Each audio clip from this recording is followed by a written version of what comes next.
Hello everyone, this is Arafel and I'm feeling nostalgic today, so I'm going to be demonstrating one of the games I used to play growing up. My dad worked for Sperry Corporation, UNIVAC. Related to that, we had some Atari computers in the house. Not the 2600, I think it is, that's probably better known, but the 8-bit systems, the 400, the 800, later on the 130XE, I believe it is. Anyway, this is an educational game, but it amused me. I think part of it is the music, part of it is fairly interactive. You got the race car thing going on. Uh, there are 3 levels of difficulty here. There's 1, 2, and 3. 1, you get 2 operations. You get a +1 and a +10. 2 and 3, you get pluses mixed with times.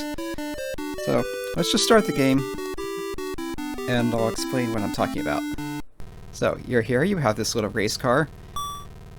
You get, at each stage of the thing, there are 2 branches. One which does one math operation, the other does another. In this case we have a +10 and a ×5. We're trying to get to a goal value. In this case it's 260. The idea is you want to try to get there without going over. If you do go over, there's not that big a deal, you just undo the last operation automatically. But you want to get there as quickly as you can, in as few cases as you can, to get the best score. Controls are very simple. You press up to go forward, you press sideways to go to the side. You go through a gate, it does that math thing. And there's just something satisfying about the doo-doo-doo. As the flag is turned from green to yellow, that means one of the branches will take you over. So just to demonstrate what happens there, if I go through ×5, it's now 1250. That's too big. The sign that gives the total is off to the side. We now have a red flag saying you've gone over, and we're forced to undo the last operation. Obviously, we want the +10 here. The music keeps going in the fanfare, we get a fancier thing, we get a checkered flag, and we get this last thing that says how many different branches you went through, forks. And here you can see they did a pretty good job gamifying it. Not only do you get points for how many things you go through, how long it takes you, it also says right here on the screen, you could do better, this is the fewest you could go. You had 6 forks, you could do 4. You want to try again? So you press start to try again in day. If you press select, you can switch to night mode. I'm going to do that. Night mode is very similar. Again, when you're retrying, you get the same options, but in night mode, unless you press the button on your keyboard to turn on your headlights, actually that's giving bad driving thing here. You shouldn't be driving at nights with your headlight on, but in this game you can't drive and have your headlights on at the same time. And unless your headlights are on, you can't see your current total. If you turn the lights on, it shows it, but again, when you're moving, no lights. +10, we get a ×5 to get up to 50.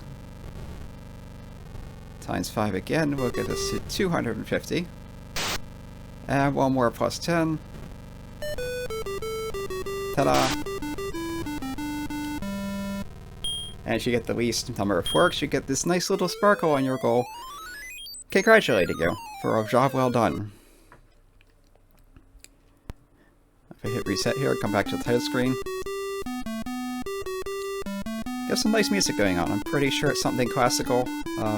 Someone who's more familiar with classical music could probably identify what it is. Yeah, this was something fairly common in games at the time. Normally there wouldn't be music specifically composed for something, and so they'll just take something classical out of the public domain, if they're using it at all, and just throw it in. This also does a good job of showing off the music capabilities of the system. You can hear at this point you have 3-part harmony going on, which at the time was very impressive.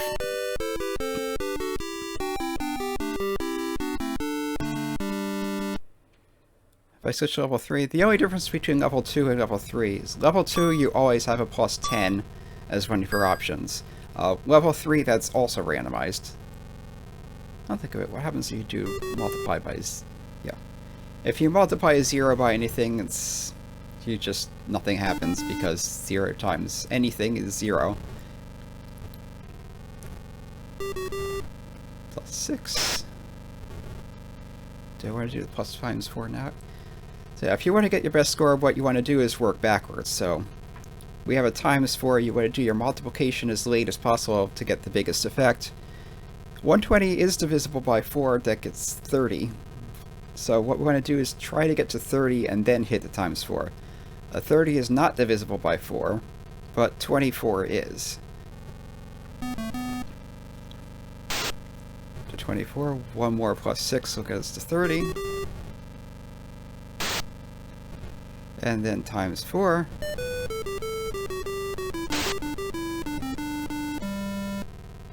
And I could have had the minimum number if I hadn't got through the times 4 with 0 at the beginning. Yeah. As you could also see on the title screen, there's the option to do multiple players. You can have up to 4, and you can play competitively. So, yeah, it's a neat little game. It's nothing too complicated, but it gets the job done. It's nice and clean, fairly straightforward, kind of fun to play. Not something you'd be able to play for long periods of time unless you're fairly bored or young enough to not care about the difference. But it keeps you amused for a little while if you need something to do. It is educational to the extent that, hey, you're doing math and trying to optimize it, no less. CBS Software, incidentally, as far as I know, has absolutely nothing to do with CBS, the broadcasting network. I think they're now Viacom. Yeah. Anyway, that's it for today. I'll probably be doing a few more of these. I also had a number of arcade games for the Atari. That was something they had a lot of. So you had like Donkey Kong, Pac-Man, all that. I'm probably not going to be the better known ones. I think I'm going to be sticking to some of the more obscure or platform-specific ones, like this. We'll see where the series goes.